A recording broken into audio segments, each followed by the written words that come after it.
বাংলাদেশকে সর্বাত্মক সহায়তার আশ্বাস আনোয়ার ইব্রাহিমের। মালয়েশিয়া যেতে ব্যর্থ 18,000 কর্মীর বিষয়ে আন্তরিকতা, দুদেশের সম্পর্ক পৌঁছবে ভিন্ন উচ্চতায় আসে ডক্টর ইউনূসের। শেখ হাসিনা সহ 113 জনের বিরুদ্ধে বিএনপির মামলা, খালেদা জিয়াকে মার্চ ফর ডেমোক্রেসিতে যেতে বালি ট্রাক দিয়ে বাধা এবং হত্যা চেষ্টার অভিযোগ।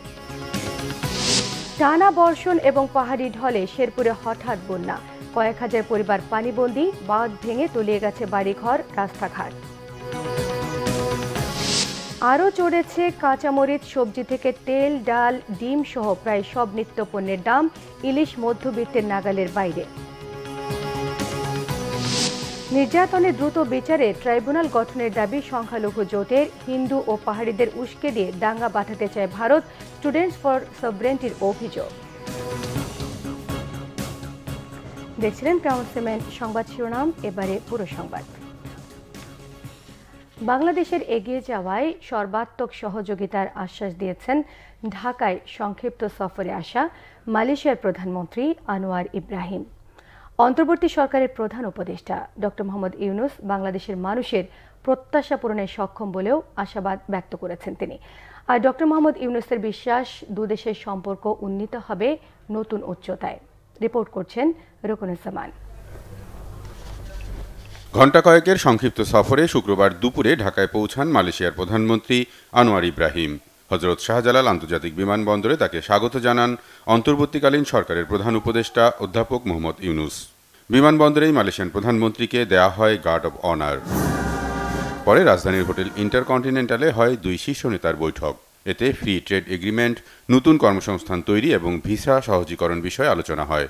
অন্তর্বর্তীকালীন সরকারের প্রতি সমর্থন জানিয়ে বাংলাদেশের এগিয়ে যাওয়ার ক্ষেত্রে সর্বাত্মক সহযোগিতার আশ্বাস দেন মালয়েশিয়ার প্রধানমন্ত্রী। বৈঠক শেষে যৌথ ব্রিফিংয়ে নানা জটিলতায় মালয়েশিয়া যেতে না পারা 18,000 কর্মীকে প্রথম দফায় সহযোগিতার আশ্বাসও দেওয়া হয়। Uprising here, I will certainly give that a major consideration. At least the first phase, subject to all the conditions being met, can be taken as soon as possible.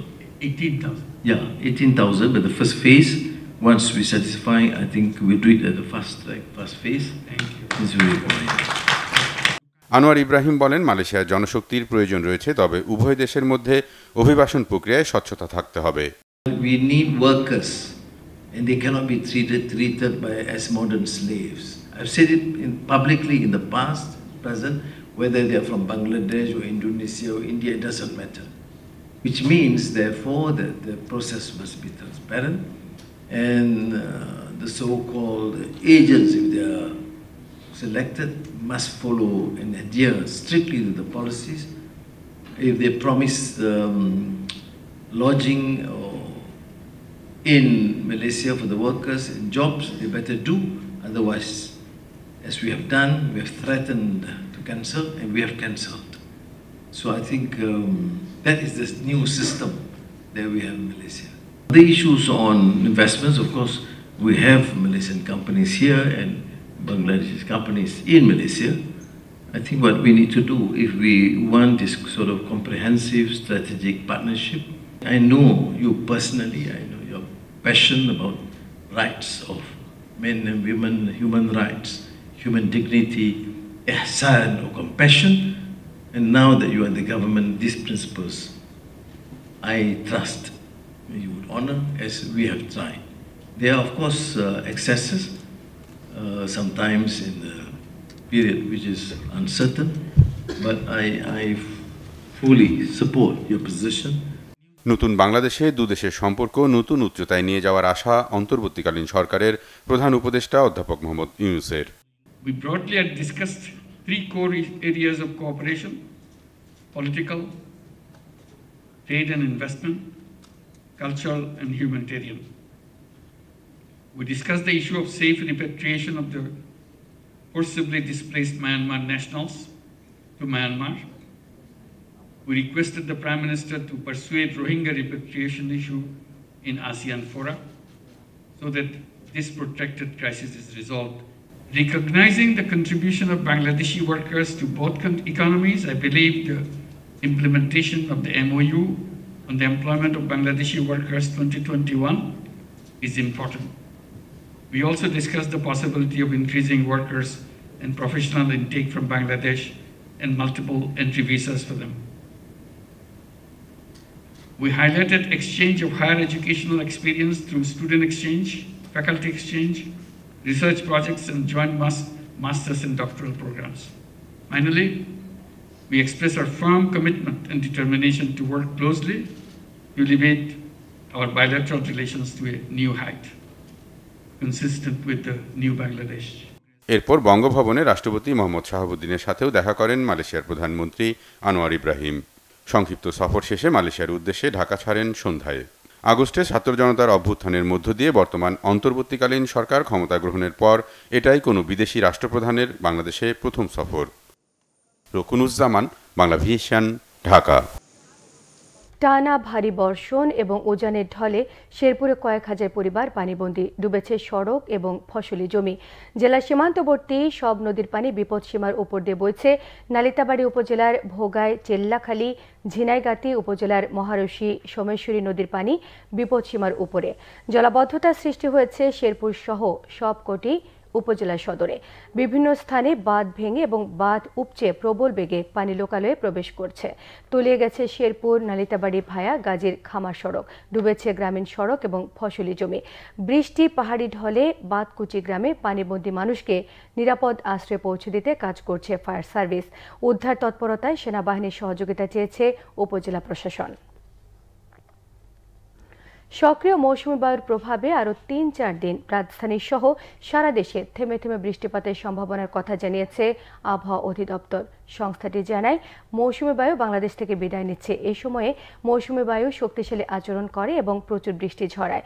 চলতি সপ্তাহের মধ্যে মৌসুমী বায়ু বিদায় নেওয়ার পর দেশের বিভিন্ন স্থানে রাতের তাপমাত্রা কমতে শুরু করলে শীত শীত অনুভূতি হতে পারে। এদিকে শুক্রবার সকাল ৬টা থেকে ৯টা পর্যন্ত টাঙ্গাইলে ১৩০ মিলিমিটার বৃষ্টি রেকর্ড করার কথা জানিয়েছেন আবহাওয়াবিদ মোহাম্মদ বজলুর রশিদ। এছাড়া গেল ২৪ ঘন্টায় সারা দেশে ৭৮ মিলিমিটার বৃষ্টি রেকর্ডের কথাও জানিয়েছেন তিনি।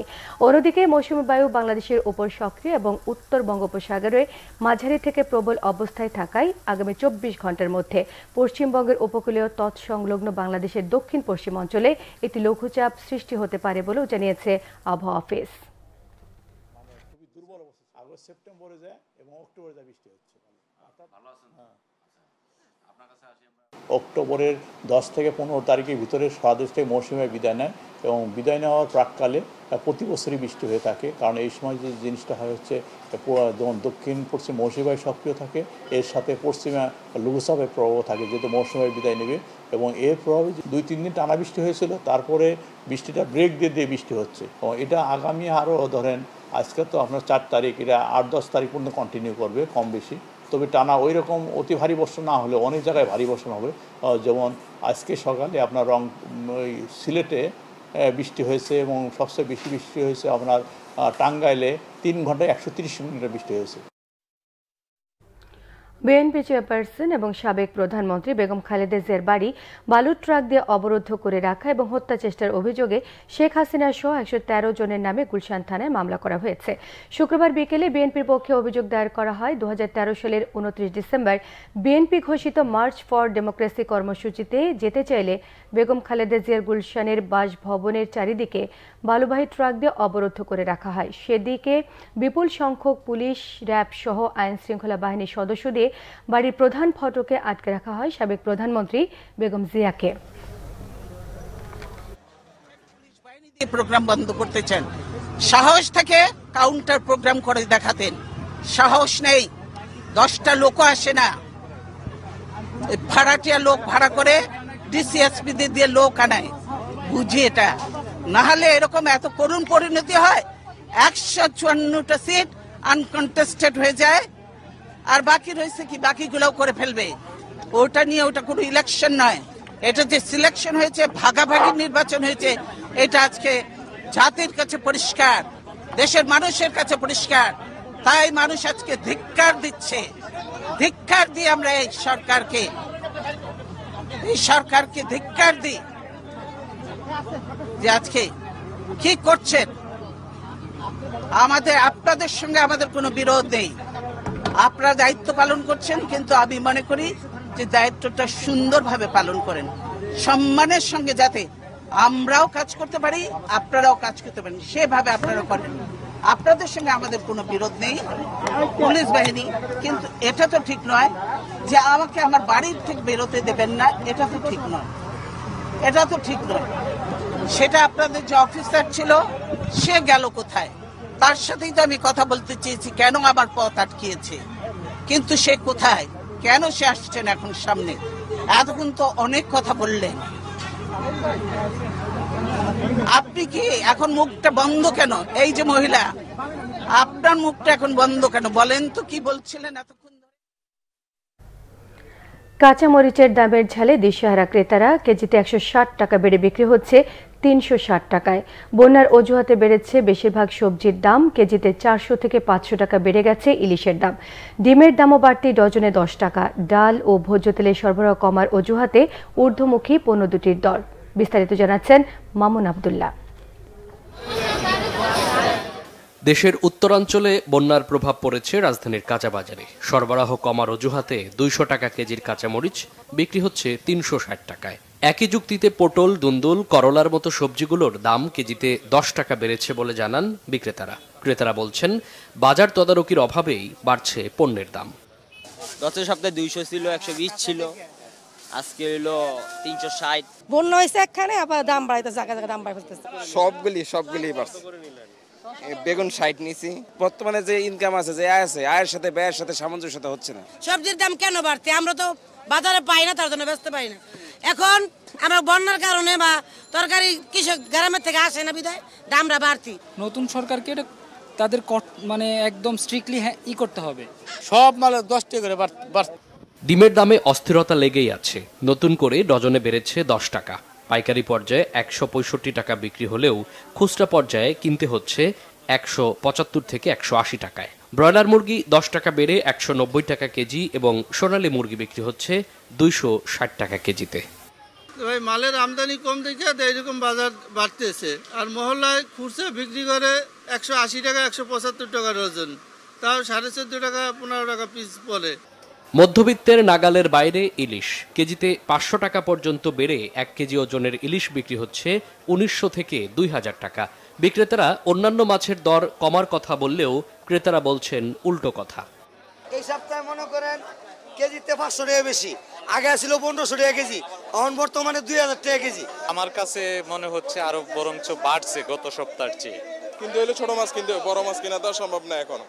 ভোজ্য তেলের সরবরাহ ঠিক না থাকায় 20 টাকা বেড়ে 5 লিটার তেল বিক্রি হচ্ছে 790 থেকে 810 টাকায়। বেড়েছে ডালের দামও। মামুন আব্দুল্লাহ, বাংলা ভিশন, ঢাকা। ইলিশ এখন রপ্তানি মূল্যের প্রায় দ্বিগুণ দাম বাংলাদেশে। সরকার ভারতে রপ্তানির অনুমতি দেবার পরদিন থেকেই বরিশাল থেকে দেশটিতে পাঠানো হচ্ছে ইলিশ। রপ্তানির প্রভাবে দ্বিগুণ দামে একই সাইজের ইলিশ কিনতে হচ্ছে বাজার থেকে। এর জন্য দাদন আর ডাক প্রথাকে দায়ী করছেন ক্রেতারা। বরিশাল থেকে আরও জানাচ্ছেন শাহিন হাসান। এটি বরিশাল পোর্ট রোড মৎস্য অবতরণ কেন্দ্র। দুর্গাপূজা উপলক্ষে ভারতে ইলিশ রপ্তানি করতে ব্যস্ত আড়তদাররা। 3000 টন রপ্তানির লক্ষ্যে প্রতিদিনই দেশ থেকে প্যাকেটজাত করে ভারত পাঠানো হচ্ছে। তার মধ্যে পোর্ট রোড বাজার থেকে আগামী 12ই অক্টোবর পর্যন্ত 4টি আড়ত থেকে 250 মেট্রিক টন ইলিশ পাঠানোর অনুমতি পায়। প্রতিদিন গড়ে 15 টন ইলিশ পাঠানো হচ্ছে এখান থেকে। তবে মাছ কম পাওয়ায় লক্ষ্য পূরণ নিয়ে শঙ্কায় ব্যবসায়ীরা। এলচি হলে আপনার বড় মাছ এলচি না, ছোট মাছ না। আর মাছ তো আমদানি আপনার সবচেয়ে বেশি ছোট মাছটা, বড় মাছটা একদম কম। সারা ঘাটে মিলে হয়তো বড় মাছ আপনার মনে হয় 40 থেকে 50 মণ আমদানি আছে। 6 থেকে 7 টন মাছ আমরা পাঠাইছি। কেজি প্রতি হচ্ছে আপনার 1775 টাকা পড়ে আর কি। আর আপনি পাঠাচ্ছেন কত টাকা? পাঠাচ্ছি আমরা $10। তাতে কত পড়ে? তাতে 1200 সামথিং। আপনি তো ঘাটতিতে আছেন? ঘাটতিতে এই মুহূর্তে আছি, বাট দিন শেষে আমাদের দেখা যাচ্ছে যখন আমরা আরো কম দামে মাছ কিনবো তখন ওইটা আমাদের দিন শেষে অ্যাভারেজ হয়ে যাবে। 600 টনের মতো হয়তো অর্ডার আছে আমাদের। এখানে মাছ কম, আমাদের টার্গেট দেখা যাচ্ছে আপনার মহিপুর আছে, চাঁদপুর আছে, পাথরঘাটা আছে, সব জায়গা থেকে কিনে এগুলো টার্গেট ফিল আপ করতে হবে। এদিকে মাছ রপ্তানির খবরে প্রায় দ্বিগুণ দরে ইলিশ বিক্রি হচ্ছে বরিশালে, যা সাধারণ মানুষের ক্রয় ক্ষমতার বাইরে। ইন্ডিয়া ইলিশ পাঠানে বর্তমান বাজারে মনে কেজিন মাছে আগে ছিল 60,000 টাকা মন, এই 3 দিন আগে, আর বর্তমানে 80,000 টাকা মন। 1200 টাকা কেজি দেখেন, 1250 এখানে দেখি 1800, 2000, 2100, 2200 টাকা রেখে বাজারে আসছি, মাছের খালি ঘুরতেছে, কিন্তু মাছ কেনার মতো আমাদের তৌফিক হইতেছে না। আড়তদারদের কাছ থেকে দাদন নিয়ে মাছ দিতে বাধ্য হন জেলেরা। ডাক উঠিয়ে খেয়াল খুশি মতো সর্বনিম্ন দাম নির্ধারণ করে সর্বোচ্চ দরদাতাকে মাছ দেওয়ার এই কৌশলেই দাম বাড়ে। আমরা আড়তদারদের সাথে কথা বলেছি, আমরা খুচরা পর্যায়ে কথা বলেছি এবং আমরা সরজমিনে একটা ডাকও দেখেছি। শুরুটা তারা যেটা দিয়ে করে সেখানে কাজ করার আছে। এখানে সংশ্লিষ্ট স্টেক হোল্ডার, জেলা প্রশাসন, উপজেলা প্রশাসন, ভোক্তা অধিকার, মৎস্য অধিদপ্তর সমন্বয়ে এখানে তারা কাজ করতে পারে, তবে মৎস্য অধিদপ্তরকে ভলান্টিয়ার করতে হবে। বুধবার বাণিজ্য মন্ত্রণালয় আসন্ন দুর্গাপুজো উপলক্ষে ভারতে ইলিশ মাছ রপ্তানির অনুমতি দেওয়ার পর বৃহস্পতিবার ভোর থেকে চলছে এসব কার্যক্রম। 2012 থেকে 2018 সাল পর্যন্ত ইলিশ রপ্তানি বন্ধ ছিল। এরপর টানা 5 বছর দুর্গাপুজো উপলক্ষে ভারতে ইলিশ রপ্তানি করছে বাংলাদেশ। শাহিন হাসান, বাংলা ভিশন, বরিশাল। সংখ্যালঘু নির্যাতনে আইনি পদক্ষেপ নিতে দ্রুত বিচার ট্রাইব্যুনাল গঠনের দাবি সম্মিলিত সংখ্যালঘু জোটের নেতাদের। তারা বলছেন, হিন্দুরা কোনোভাবেই দেশ ছাড়বে না, দেশের ভেতরে আলাদাভাবে তাদের থাকার ব্যবস্থা করারও দাবি জানিয়েছেন তারা। এদিকে হিন্দু সম্প্রদায় এবং পাহাড়িদের উস্কে দিয়ে দেশের স্বাধীনতা এবং সার্বভৌমত্ব ধ্বংস করার চেষ্টা চলছে বলে অভিযোগ করেছে স্টুডেন্টস ফর সভরেন্টি সংগঠনের ঢাকা বিশ্ববিদ্যালয় শাখার শিক্ষার্থীরা। বিস্তারিত ফরুক বাবু রিপোর্টে। অন্তর্বর্তী সরকারের কাছে 8 দফা দাবি নিয়ে কেন্দ্রীয় শহীদ মিনারে বিক্ষোভ সমাবেশ করেছে সম্মিলিত সংখ্যালঘু জোট। দেশের বিভিন্ন প্রান্ত থেকে সাধুদের নিয়ে এই সমাবেশের আয়োজন করা হয়। তাদের দাবি, দেশ জুড়ে হিন্দু সম্প্রদায়ের উপর নজিরবিহীন হামলা হচ্ছে। এ কারণে হিন্দু শিক্ষার্থী সহ সাধুদের এক কাতারে ঐক্যবদ্ধ করার লক্ষ্যে সমাবেশের আয়োজন। সমাবেশ থেকে সংখ্যালঘু সুরক্ষা আইন, আলাদা মন্ত্রণালয় গঠন সহ অন্তর্বর্তী সরকারের কাছে 8 দফা দাবি তুলে ধরা হয়। বিভিন্ন জায়গায় বিভিন্নভাবে সনাতনীদের উপর, সংখ্যালঘুদের উপর অত্যাচার হচ্ছে, কিন্তু সরকার তদন্ত করে না, সরকার চুপ করে বসে রয়েছে। কি জন্য? এর জন্য আমাদের সংখ্যালঘু সুরক্ষা আইন দিতে হবে। আমাদের তৃতীয় দাবি, সংখ্যালঘু বিষয়ক মন্ত্রণালয় গঠন করতে হবে। আজকে দেশের বিভিন্ন জায়গায় বিভিন্ন কমিটির বিভিন্ন মন্ত্রণালয় রয়েছে, কিন্তু দেখেছেন সংখ্যালঘুর কোন নির্দিষ্ট মন্ত্রণালয় রয়েছে?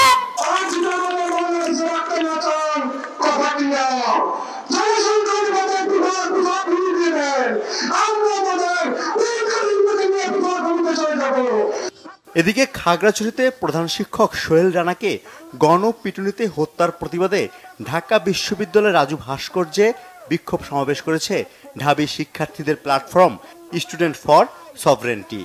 এ সময় বক্তারা বলেন, বাংলাদেশ থেকে পার্বত্য চট্টগ্রামকে বিচ্ছিন্ন করতে সাম্প্রদায়িক দাঙ্গা বাঁধানোর চেষ্টা ভারতের। দেশটি শেখ হাসিনার ফ্যাসিবাদ প্রতিষ্ঠার জন্য হিন্দু সম্প্রদায়কে ব্যবহার করছে।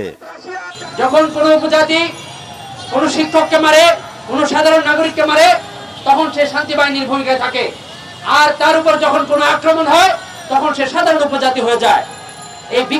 এই ভিকটিম কার্ডগুলা তারা ব্যবহার করে আসছে দীর্ঘদিন ধরে। জীবন দিয়ে গণঅভ্যুত্থানকে সবল করেছি, পাহাড়ের স্বাধীনতা সার্বভৌমত্বকে অক্ষুণ্ণ রাখার জন্য আবারও যদি আমাদেরকে জীবন দিতে হয়, আমরা জীবন দেব। 5ই আগস্ট যে বিপ্লব সংগঠিত হয়েছে, সে বিপ্লবকে নস্যাৎ করার জন্য ভারতীয় ষড়যন্ত্র, পার্বত্য উপজাতি ভাইদেরকে হাতিয়ার বানিয়ে ষড়যন্ত্র শুরু হয়েছে। এই ষড়যন্ত্র আমরা সফল হতে দেব না। দেশের স্বাধীনতা ও সাম্প্রদায়িকতা রক্ষায় প্রয়োজনে ভারতের বিরুদ্ধে প্রতিরোধ গড়ে তোলার আহ্বান শিক্ষার্থীদের। ফরুক বাবু, বাংলা ভিশন, ঢাকা। জামায়াতে ইসলামের আমির ডাক্তার শফিক রহমান বলেছেন, মতলববাজরা দেশ ও জাতিকে দল, ধর্ম এবং গোষ্ঠীর ভিত্তিতে ভাগ করতে চায়। তারা জাতীয় দুশ্মন।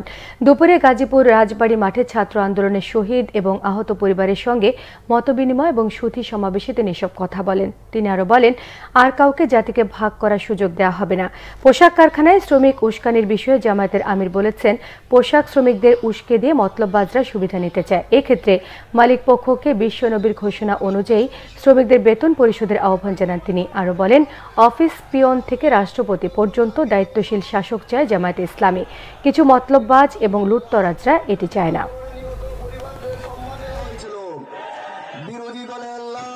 আমরা এমন একটা সমাজ চাই যে সমাজে জন্ম নেওয়া প্রতিটি শিশু জন্ম নেওয়ার পর থেকে 4টি অধিকার তাকে তার সরকার দিতে বাধ্য থাকবে। আমরা সেই রকম শাসক চাই, গ্রামের মেম্বার থেকে শুরু করে পার্লামেন্ট মেম্বার পর্যন্ত, অফিসের পিয়ন থেকে শুরু করে বঙ্গভবনের প্রেসিডেন্ট পর্যন্ত আমরা ওই রকম সদাচারী দায়িত্বশীল শাসক চাই। যারা মতলববাজ লোভী লোকেরা তারা এটা চাইবে না। আমরা এমন কোন কর্মকর্তা কর্মচারী আগামীতে দেখতে চাই না যে যাদেরকে বাধ্য করা হবে রাষ্ট্র জনগণ বাদ দিয়ে গোষ্ঠীর পূজা করার জন্য। ফিলিস্তিন সহ মধ্যপ্রাচ্যের ইসরায়েলি বর্বরতা এবং ভারতে ইসলাম ধর্ম ও মহানবীকে নিয়ে কটূক্তির বিরুদ্ধে প্রতিবাদ সমাবেশ করেছে ইসলামী আন্দোলন বাংলাদেশ। শুক্রবার জুমার নামাজের পর বাইতুল মোকাররম মসজিদের সামনে ঢাকা মহানগর উত্তর ও দক্ষিণ শাখার পক্ষ থেকে এই প্রতিবাদ সমাবেশ করেছেন তারা। প্রতিবাদ সমাবেশে বক্তারা জানান, ভারতের বিজেপি সরকার ইসলাম বিরোধী সরকার। রামগিরি মহারাজ এবং বিজেপি নেতা ইসলাম নিয়ে কটূক্তি করায় ভারতীয় হাইকমিশনারকে ডেকে অন্তর্বর্তী সরকারকে প্রতিবাদ জানানোর দাবি জানিয়েছেন তারা। এই সময় ভারতের পণ্য বয়কট করারও ডাক দিয়েছেন বক্তারা। তাড়াহুড়োর কিছু নেই উল্লেখ করে অন্তর্বর্তী সরকারকে সময় নিয়ে রাষ্ট্র সংস্কারের পরই নির্বাচন দেওয়ার আহ্বান জানিয়েছেন ইসলামী আন্দোলনের প্রেসিডিয়াম সদস্য মাওলানা সৈয়দ মুসাদ্দেক বিল্লাহ আল মাদানী। বলেছেন, দুর্নীতি ও চাঁদাবাজ মুক্ত দেশ গঠন করে এখন ইসলামী বাংলাদেশ দেখতে চায় জনগণ।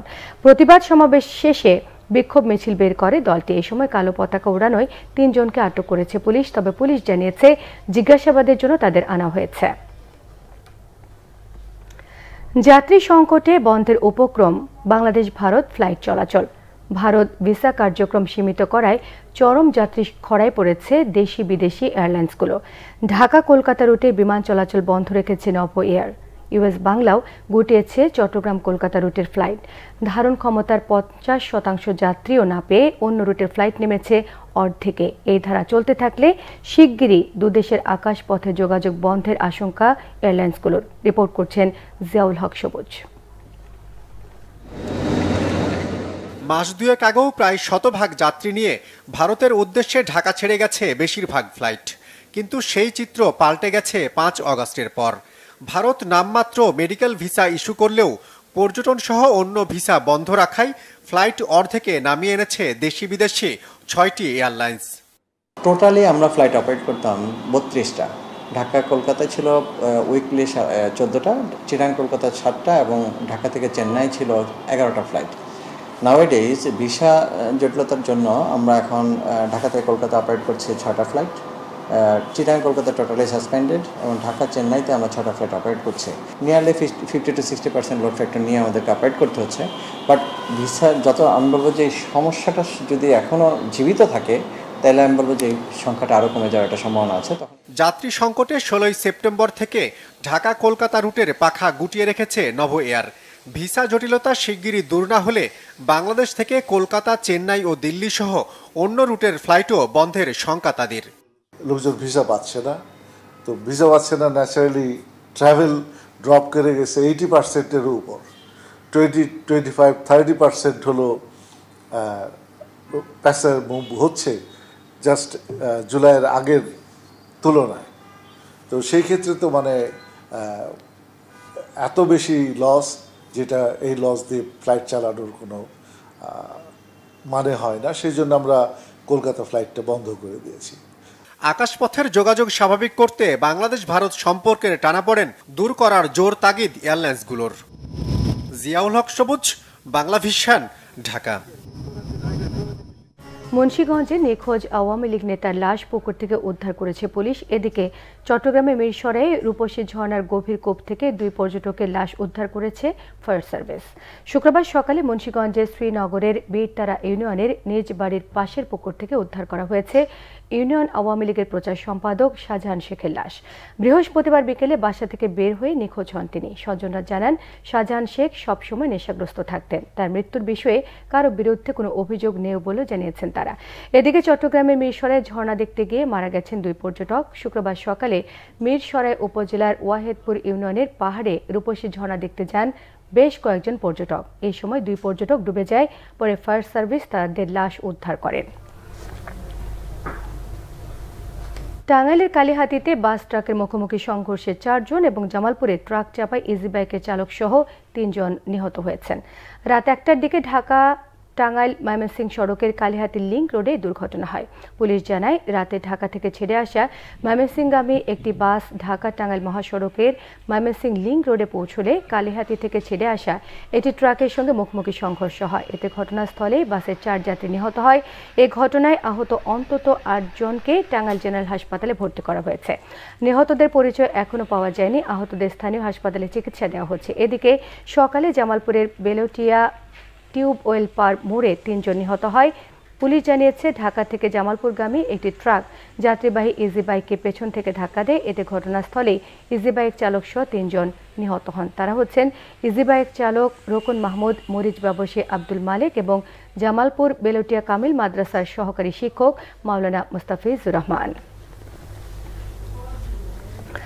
চট্টগ্রামের পতেঙ্গা বন্দরের ডলফিন জেটিতে বিস্ফোরণ এবং অগ্নিকাণ্ডে ক্ষতিগ্রস্ত বাংলাদেশ শিপিং কর্পোরেশনের অয়েল ট্যাঙ্কার বাংলার জ্যোতিকে ডকে নেওয়া হয়েছে। খালাস করা হয়েছে ট্যাঙ্কারে অক্ষত থাকা ইস্টার্ন রিফাইনারির জন্য আমদানি করা অপরিশোধিত তেল। শুক্রবার সকাল 10:30টার দিকে চট্টগ্রাম বন্দরের অভিজ্ঞ পাইলটের মাধ্যমে জাহাজটি কর্ণফুলী নদীর দক্ষিণ পাড়ে কর্ণফুলী ড্রাই ডকের 1 নম্বর জেটিতে নিয়ে যাওয়া হয়েছে। এই কাজে সহায়তা করে চট্টগ্রাম বন্দরের কান্ডারি 4 ও 12 নামের 2টি শক্তিশালী টাগবোট। 1987 সালে ডেনমার্কে তৈরি বাংলার জ্যোতি জাহাজটির সামনের দিকে গত 30 সেপ্টেম্বর সকালে বিস্ফোরণ এবং অগ্নিকাণ্ডের ঘটনা ঘটে। আগুন নেভাতে কাজ করে নৌবাহিনী, বিমান বাহিনী, কোস্টগার্ড, কর্ণফুলী টানেল, বন্দর ও ফায়ার সার্ভিস। আগুন নেভানোর পর উদ্ধার হয় 3 জনের মরদেহ। তেলবাহী জাহাজটির সামনের অংশের 4 পিক স্টোরে অতিরিক্ত পরিমাণে দাহ্য গ্যাস জমা হওয়ায় বিস্ফোরণ এবং অগ্নিকাণ্ডের ঘটনা ঘটেছে বলে প্রাথমিকভাবে জানিয়েছে বাংলাদেশ শিপিং কর্পোরেশন। সাবেক খাদ্যমন্ত্রী সাধন চন্দ্র মজুমদারকে 7 দিনের রিমান্ড দিয়েছে আদালত। শুক্রবার ঢাকা মেট্রোপলিটন ম্যাজিস্ট্রেট আদালতের বিচারক এই আদেশ দেন। বৈষম্য বিরোধী ছাত্র আন্দোলন চলাকালে রাজধানীর তেজগাঁও থানার কারওয়ান বাজার এলাকায় ড্যাফোডিল বিশ্ববিদ্যালয়ের কম্পিউটার সায়েন্স বিভাগের শিক্ষার্থী রমিজউদ্দিন রূপকে গুলি করে হত্যার অভিযোগে মামলা করা হয় তার বিরুদ্ধে। 10 দিনের রিমান্ড আবেদন করেন পুলিশ। সুষ্ঠু তদন্তের স্বার্থে মামলার তদন্ত কর্মকর্তার এই রিমান্ড আবেদন করেন। আসামি পক্ষের আইনজীবী রিমান্ড বাতিল এবং জামিন চেয়ে আবেদন করেন। উভয় পক্ষের যুক্তিতর্ক শেষে ঢাকার মেট্রোপলিটন ম্যাজিস্ট্রেট সাইফুদ্দিন হোসেনের আদালত 7 দিনের রিমান্ড মঞ্জুর করেন। বৃহস্পতিবার রাত 8:30টার দিকে ঢাকার বসুন্ধরা আবাসিক এলাকা থেকে সাধন চন্দ্র মজুমদারকে গ্রেফতার করা হয়েছে। শ্রমিক থেকে কোটিপতি, ক্ষমতার দাপটে এলাকায় রাম রাজত্ব কায়েম করেছিলেন বাগেরহাটের চিতলমারির কলাতলা ইউপি চেয়ারম্যান আওয়ামী লীগ নেতা বাদশা। ভয়ে তার বিরুদ্ধে মুখ খোলার সাহস ছিল না কারোই। অবাধ্য হলে মারধর করে এলাকা ছাড়া করা হতো তাকে। স্বৈরাচার পতনের পর জনরোষের ভয়ে পালিয়ে গেছেন এই বাদশা। বাগেরহাট প্রতিনিধি মাসুদুল হকের তথ্য ছবি নিয়ে থাকছে ডেস্ক রিপোর্ট। একসময় ছিলেন মাটি কাটা শ্রমিক। 2003 সালে নির্বাচনে দাঁড়িয়ে হন ইউপি সদস্য। এক পর্যায়ে ইউনিয়ন আওয়ামী লীগের সভাপতি হন বাগেরহাটের চিতলমারি কলাতলার মোহাম্মদ বাদশা মিয়া। শেখ হাসিনার চাচাতো ভাই দক্ষিণবঙ্গের আওয়ামী লীগের অভিভাবক খ্যাত শেখ হেলাল উদ্দিনের মদদে দলে শক্ত অবস্থান করে নেন বাদশা। 2021 সালে নৌকা প্রতীকে বিনা ভোটে চেয়ারম্যান নির্বাচিত হন। চেয়ারম্যান নির্বাচিত হওয়ার পর হয়ে ওঠেন আরো বেপরোয়া। আমাকে ঘর বাড়ি ভেঙে চুরি থিয়ে সে চলে গেছে, আরো আমাকে লুটপাট করে নিয়ে গেছে। আমাকে ছেলে ফেলে একজন আর ওদের ঠ্যাং ভেঙে থিয়ে গেছে, মারধর করে গেছে। ওনার মেইন হোতা হচ্ছে আলামে, আর ভ্যানার যানবাহন করতে ওর নাম হচ্ছে পান্না। এবার ওনারা ওইভাবে মাল এনে এই অত্র এলাকায় সাপ্লাই দিয়ে মাল বিক্রি করতো। লোকজনরে মনে করেন কি যে হয়রানি করতো। যারে ধর একটা কথা করে পাওয়া ফেলা টাকা দেয়, এক সালি ছেড়ে 2 লাখ, 1 লাখ, 3 লাখ জোর জোর মরিয়া টাকা নেয়। এলাকার চাঁদাবাজি, মাদক সিন্ডিকেট সহ নানা অপকর্মের নিয়ন্ত্রণ ছিল বাদশার হাতে। তার কথার বাইরে গেলে চলত চরম নির্যাতন। হাত ও পা কেটে দিয়ে পঙ্গু করে দেওয়ার নির্যাতনের অহরহ অভিযোগ রয়েছে তার বিরুদ্ধে। বাদশা চেয়ারম্যান, উনি আমলিগ করার, আমরা বিএমপি করি, এই জন্য তার সেই মতো ভোট দিনেই বিদায়, এই জন্য সে আমার পাও কাটে বেলাইছে। সে যদি আমাকে বলছে যে এখানে ভোট দিতে, আমরা ভোট দেই নাই, এই নিয়েই গন্ডগোল সৃষ্টি। তারপরে তার লোকজন হুকুমত আসে, এই হাত আর পাও, আর পাও আছে, এগুলো কাটছে। পাও কাটছে আমার, যে কেন আমার কথা শুনিস না। তারপরও আমি মামলা দিছি, আমার মামলা সে করছে, মানে হুমকি হাঙ্কা দিয়েছে, তোর ছেলেকে মারার কেসে দেবো, এ কেসে দেবো, ও কেসে দেবো, যদি কেস না তুলিস ঘাড় ধরে ধাক্কাইছে। ইউনিয়ন পরিষদের বরাদ্দের টাকা আত্মসাৎ ছাড়াও সালিশ বৈঠকের নামে কোটি কোটি টাকা হাতিয়েছেন তিনি।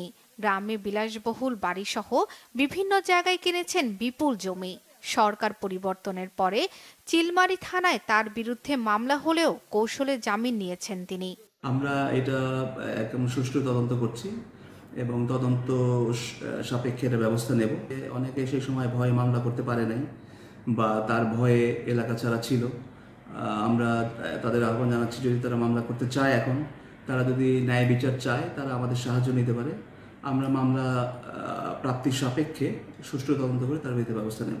সাবেক ইউপি চেয়ারম্যান বাদশা মিয়ার সব অপকর্মের বিচার চান এলাকাবাসী। Bangla vision news desk. সংবাদ শেষ করব ক্রাউন সিমেন্ট শিরোনামগুলো আরো একবার জানিয়ে দিয়ে।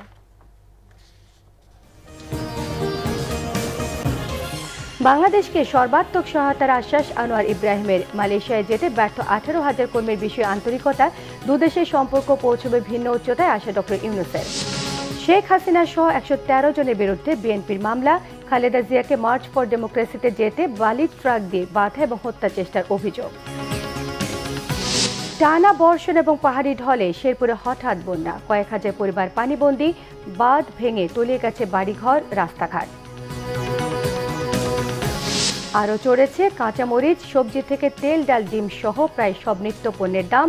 ইলিশ মধ্যবিত্তের নাগালের বাইরে। নির্যাতনের দ্রুত বিচারে ট্রাইব্যুনাল গঠনের দাবি সংখ্যালঘু জোটের। হিন্দু ও পাহাড়িদের উস্কে দিয়ে দাঙ্গা বাঁধাতে চায় ভারত, স্টুডেন্টস ফর সভরেন্টির অভিযোগ। এই ছিল এখনকার মতো। পরের সংবাদ রাত 10:30টায়। 9টায় রয়েছে নিউজ 20 দেখার আমন্ত্রণ রইল। এছাড়া বাংলা ভিশন সংবাদ ও সংবাদ সংশ্লিষ্ট অনুষ্ঠান দেখতে ভিজিট করুন www.bbnews24.com, facebook.com/banglavishnewse, সাবস্ক্রাইব করুন youtube.com/banglavishnewse। সঙ্গে থাকায় সবাইকে ধন্যবাদ।